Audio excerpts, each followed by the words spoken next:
முழுக்க பிராந்திய கட்சிகளின் வெற்றியை பொறுத்து அதிமுகவின் கூட்டணி முடிவு செய்யப்படும் என முன்னாள் அமைச்சர் OS மணியன் பாபநாசத்தில் பேட்டியளித்துள்ளார். தஞ்சாவூர் மாவட்டம் கும்பகோணம் அருகே பாபநாசம் தனியார் திருமண மண்டபத்தில் மயிலாடுதுறை நாடாளுமன்றத்திற்கான அதிமுகவின் கூட்டணி கட்சிகளின் தொகுதி செயல் வீரர்கள் கூட்டம் நடைபெற்றது. முன்னாள் ஜவுளித்துறை அமைச்சர் OS மணியன் தலைமையில் நடைபெற்ற இந்த கூட்டத்தில் மயிலாடுதுறை நாடாளுமன்ற தொகுதியில் அதிமுகவின் சார்பில் போட்டியிடும் வேட்பாளர் அறிமுகம் செய்யப்பட்டார். தொடர்ந்து அதிமுகவின் முன்னாள் அமைச்சர் OS மணியன் செய்தியாளர்களுக்கு அளித்த பேட்டியில், இனிவரும் காலங்களில் பாரதிய ஜனதா கட்சியுடன் ஒட்டும் கிடையாது, உறவும் கிடையாது எனவும், தொடர்ந்து அதிமுக நிர்வாகிகளுடன் ஆலோசனை செய்து நாடு முழுக்க வெற்றி பெறும் பிராந்திய கட்சிகளுடன் கூட்டணி அமைக்கப்படும் என திட்டவட்டமாக தெரிவித்தார். ஓராண்டு காலம் 13 மாதம் பார்த்தார்கள், ஒன்று கூட நிறைவேற்றப்படவில்லை. எனவே கொடுத்த ஆதரவை வாபஸ் பெற்றார்கள். இது கடந்த கால வரலாறு.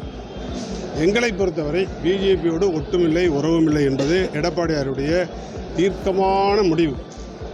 எனவே நாடு முழுக்க இருக்கிற மாநில பிராந்திய கட்சிகள் வாக்கு வெற்றி பெறட்டும். அந்த வெற்றி பெறுகிற சூழலுக்கு ஏற்ப முடிவு செய்யும். இந்தியா கூட்டணி வேட்பாளரை ஆதரித்து ஊரக வளர்ச்சித்துறை அமைச்சர் பெரியசாமி வீதி வீதியாக நடந்து சென்று தேர்தல் பிரச்சாரத்தை தொடங்கினார். நடைபெறும் நாடாளுமன்ற தேர்தலில் திண்டுக்கல் நாடாளுமன்ற தொகுதி இந்தியா கூட்டணியில் உள்ள மார்க்சிஸ்ட் கம்யூனிஸ்ட் கட்சிக்கு ஒதுக்கப்பட்டுள்ளது. மார்க்சிஸ்ட் கம்யூனிஸ்ட் கட்சி சார்பில் திண்டுக்கல்லில் சச்சிதானந்தம் போட்டியிடவுள்ளார். இவருக்கு ஆதரவாக இன்று கழக துணை பொதுச் செயலாளரும் தமிழக ஊரக வளர்ச்சித்துறை அமைச்சருமான பெரியசாமி திண்டுக்கல் மாவட்டம் ஆத்தூர் சட்டமன்ற தொகுதிக்குட்பட்ட பிள்ளையார்நத்தம், ஆலமரத்துப்பட்டி, பஞ்சம்பட்டி, ஆரியநல்லூர், களிக்கம்பட்டி, செட்டியப்பட்டி, வளையப்பட்டி, அண்ணாநகர், சாமியார்பட்டி, தொப்பம்பட்டி, ஜாதிகவுண்டம்பட்டி, ரெங்கசாமிபுரம், அமளி நகர் ஆகிய பகுதிகளில் பிரச்சார வாகனத்தில் சென்றும் வீதி வீதியாக நடந்து சென்றும் மக்களை சந்தித்து அரிவாள் சுத்தியல் சின்னத்தில் வாக்களிக்க வேண்டும் என ஆதரவு திரட்டினார். பிரச்சாரம் சென்ற இடங்களில் எல்லாம் பொதுமக்கள் அவருக்கு அமோக ஆதரவு அளித்தனர்.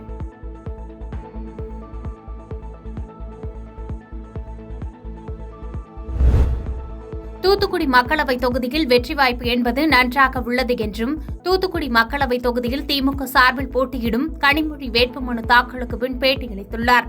தூத்துக்குடி நாடாளுமன்ற தொகுதியில் திமுக சார்பில் 2வது முறையாக போட்டியிடும் திமுக துணை பொதுச் செயலாளர் கனிமொழி தனது வேட்புமனுவினை தூத்துக்குடி மாவட்ட ஆட்சியரும் தேர்தல் நடத்தும் அலுவலருமான லட்சுமிபதியிடம் கனிமொழி அளித்தார். உடன் அமைச்சர்கள் அனிதா ராதாகிருஷ்ணன், கீதா ஜீவன், மேயர் ஜெகன் உள்ளிட்டோர் உடனிருந்தனர். பின்னர் செய்தியாளர்களை சந்தித்த கனிமொழி, தொகுதியில் எங்கு சென்றாலும் மக்கள் இந்தியா கூட்டணிக்கு நல்ல வரவேற்பு அளித்து வரும் சூழ்நிலை உள்ளது. தூத்துக்குடி மாநகர பகுதியில் தமிழக முதலமைச்சர் பிரச்சாரம் மேற்கொண்டபோது மக்கள் நல்ல வரவேற்பு அளித்தனர் என தெரிவித்தார். விவசாயம், ஜவுளி உற்பத்தி தொடர்பான பிரச்சினைகளை நாடாளுமன்றத்தில் எடுத்துரைப்பேன் என பல்லடத்தில் நடைபெற்ற பாஜக செயல்வீரர் கூட்டத்தில் மாநில தலைவர் அண்ணாமலை உறுதியளித்துள்ளார். திருப்பூர் மாவட்டம் பல்லடம் காளிவேலம்பட்டி பிரிவில் உள்ள தனியார் மண்டபத்தில் பாஜகவின் செயல் வீரர்கள் கூட்டம் நடைபெற்றது. இந்நிகழ்ச்சியில் பாஜகவின் கூட்டணி கட்சிகளான பாமக, அமமுக, IJK உள்ளிட்ட கட்சிகளின் நிர்வாகிகள் கலந்து கொண்டனர்.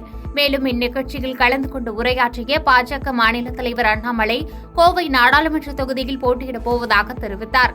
மேலும் ஏற்கனவே கோவையில் தண்ணீர் பஞ்சம் தலைவிரித்து ஆடுவதாக தெரிவித்த அவர், பரம்பிக்குளம் ஆழியார் திட்டத்தை விரைவாக கொண்டுவர நடவடிக்கை எடுக்கப்படும் என உறுதியளித்தார்.